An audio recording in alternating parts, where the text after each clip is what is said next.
mga ka-EV, welcome to Go E-Vehicle. Nandito po ako ngayon sa Eco Drive Sampaloc, Maynila para i-review ang kanilang Candy 800. Ayan, marami yung nagtatanong bakit hindi ko daw ito i-review. So tingnan natin ano ba ang meron at special dito sa Candy 800. Tara, let's go!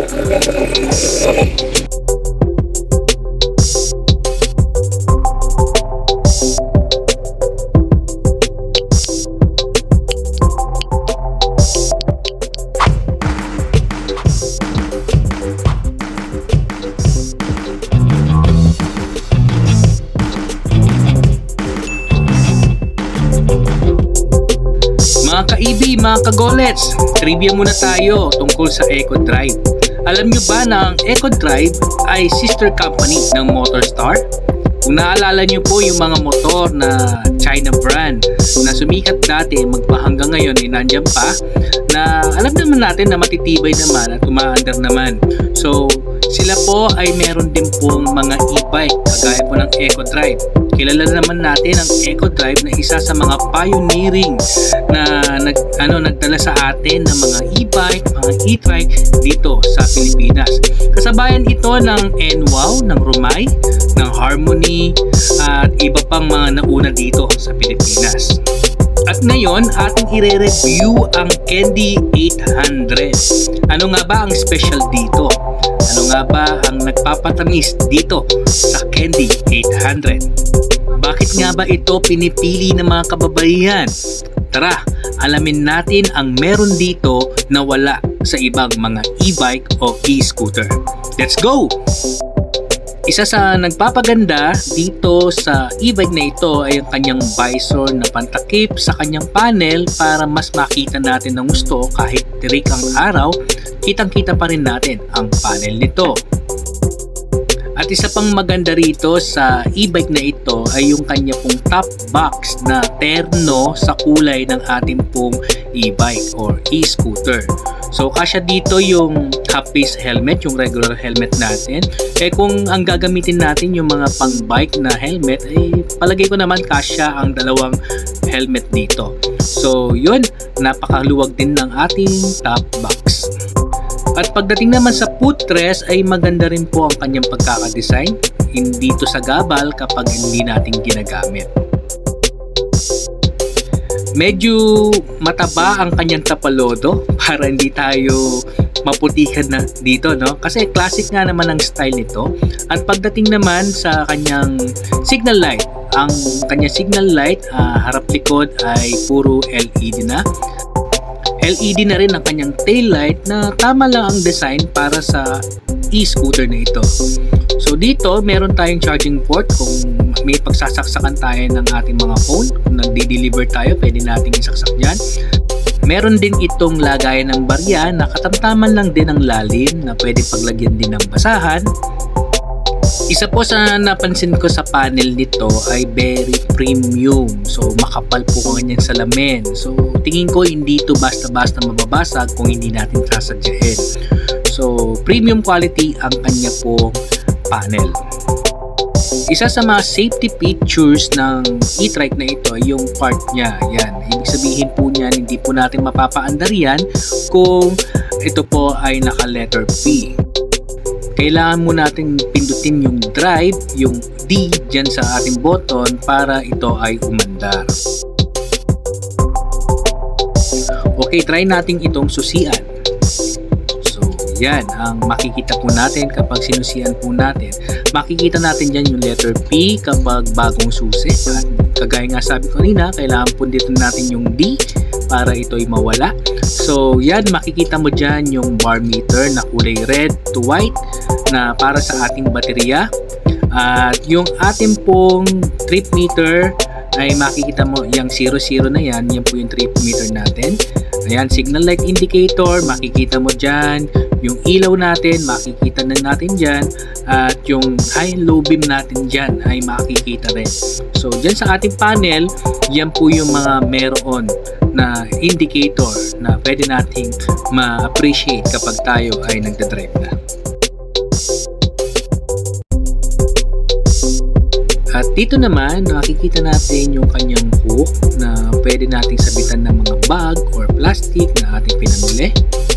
At dito ay meron na po siyang libreng mattings. Okay. Kasya po dyan mga kagolets yung dalawang sako ng 25 kilos na bigas. So nakita ko na yan, malapad siya. Telescopic ang kanya pong shock sa harap na Tailg ang brand. Okay? At ang kanyang mags is maganda na rin, one tone lang na aluminum na silver. So dito makikita rin natin ang kanya pong bilog na disc brake sa harapan. Alright, dito tayo sa kanyang compartment. Dito sa compartment niya, meron siyang breaker na kung gusto mong i-shutdown o hindi mo gagamitin ng isang linggo, shutdown mo lang yan para hindi umaandar ang kanyang baterya. Okay, ito yung pinaka-special dito, yung kanyang compartment na napakalalim at napakaluwag, kasyang-kasya ang pinakamalaking helmet. So, yan, chinelas check tayo by Zach, Sir Zach. Okay, shoutout sa'yo. Size 9, pero kung susukatin mo yan, mga size 10 or 11 yung aking chinelas. So, sobrang lalim ng kanyang compartment. So, yun, isa lang yan sa mga special dito sa Candy 800. Dito sa likod ay meron siyang reflector. Kabilaan po yan sa ilalim ng signal light. Ayan. So, kabilaan yan guys mga kagolets. So, dito meron siyang cover.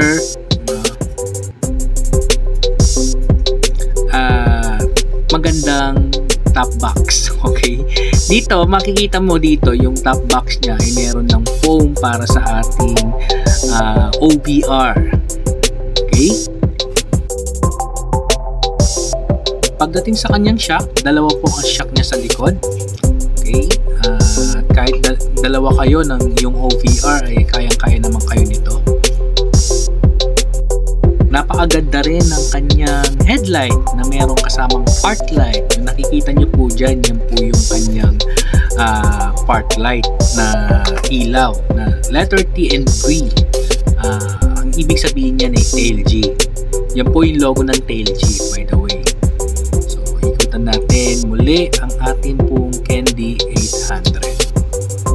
Okay mga kagolets, baka naman pwedeng ipa-like at subscribe naman sa ating pong Go E-Vehicle at dumami pa tayo dito sa ating group o dito sa ating channel. At sa quality naman, pagdating dito sa kanyang mga throttle at brakes, hindi naman siya ordinary na talagang masisira agad. So quality naman. Okay, dyan makikita natin yung 1, 2, 3 na gear indicator po na itong Candy 800. Ayan. Andyan din yung kanyang switch sa kanyang headlight. So, yan na guys, ang ating pinaka-aabangan, ang ARS.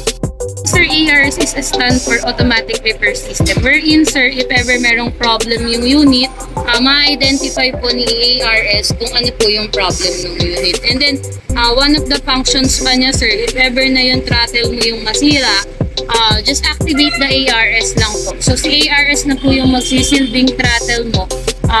In that case, sir, hindi mo na po kailangang magtulak if ever nasira yung throttle mo. So, may babiyahe ka pa rin niya pa uwi by using the ARS. Thank you, Miss Danica. Bukod dun sa malalim at maluwag na compartment, ang isa pa sa nagpapa-special sa e-bike na ito ay yung kanyang ARS na wala po sa ibang mga e-bike or e-trike na na-review na po natin. So guys, napakaganda na meron pong ganito ang inyo pong e-bike kasi nga po kayang-kaya niyang i-diagnose yung kanyang system kung ano yung kanyang sira.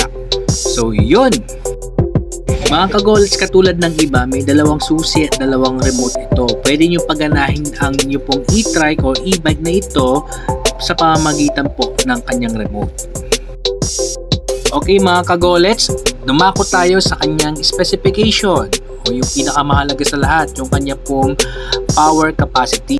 Kaya nga po Candy 800 kasi 800 watts na po ito. Ang kanya pong baterya ay 48 volts, 20 ampere. Ang kanya pong battery type ay lead acid. At ang kanyang range ay 50 kilometers, malayo-layo na po yun. And pagdating naman sa kanyang speed ay 45 kilometers. Pero tandaan, depende yan sa ating load. Kung mabigat po tayo ay pwedeng bumagal po ito. At kung mabigat po tayo uli, yung 50 kilometers na kaya nito ay pwedeng hindi nating maabot. So depende po yan sa load mga kaibigan, mga kagolets. Okay kagolets, ang presyo po ng Candy 800 ay 38,000. So, kung hindi naman kaya, pwede tayong mag-installment po sa kanila. Ang Eco Drive ay meron po silang tinatawag na installment or in-house financing. Kaya pwede mo itong maiwi sa down payment na 4,600. Sa 18 months ay maghuhulog ka po ng monthly na 2,775 pesos.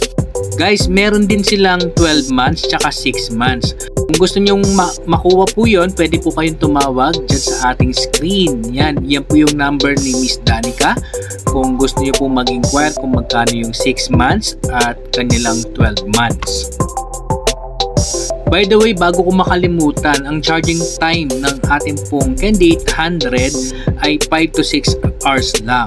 So, kung may time ka, panoorin mo rin ng ating vlog patungkol sa battery, kung paano natin maiingatan ang ating baterya. At alam naman natin na isa sa pinakamahal na parte o parts ng ating mga e-bike ay ang baterya. Kaya nga po gumawa tayo ng vlog na ganun para maiwasan nating lumobo ang ating mga baterya. Guys, may tatlong kulay po ang ating pong Candy 800. Meron siyang blue, kagaya ng ating ni-review, red at gray. So yun, pasok na Miss Danica. Hello mga ka-EV. So yun, nandito na bisita sa amin si Sir Golets for to feature yung Candy 800 Eco Drive. So we are inviting you if you're interested, if gusto nyo siya makita in person, you can visit us here at 1715 Jean Pastor Corner, Vicente Cruz, Sampaloc. We are open from Monday to Saturday, 8:30 to 5:30. Thank you. Okay mga kagolets, kung meron man akong hindi nabanggit o kulang sa akin pong video na ginawa patungkol po sa Candy 800, you can comment. At kung may mga katanungan kayo, nandyan po sa screen ang number po ni Miss Danica. Kung mag-i-inquire kayo, kung may mga tanong pa kayo, pwede nyo siyang tanungin patungkol po sa Candy 800. So guys, bago ako magpaalam, baka pwedeng pa-like na lang at pa-subscribe ng ating channel. By the way, subscribe kayo kay Secret TV. Nakita po kami niyan sa Mall of Asia. At syempre, ang ating goal dito sa ating pong Go e-vehicle ay makita ang buong Pilipinas na naka e-transportation na. So, let's go!